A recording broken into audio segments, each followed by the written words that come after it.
perwakilannya yang dipegang oleh Om Dion ya.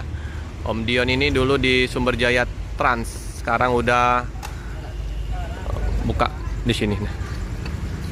Oke, nah itu Palang Kencana, ada satu ruko, jual tiket juga. Nah ini Pak Om Dion. Palang Kencana.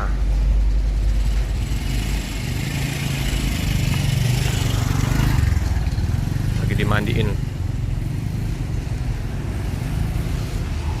Lagi bersihin.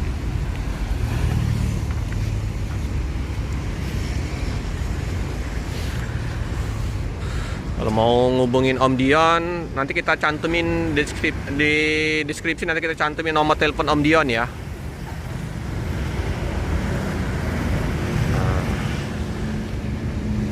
Gampang.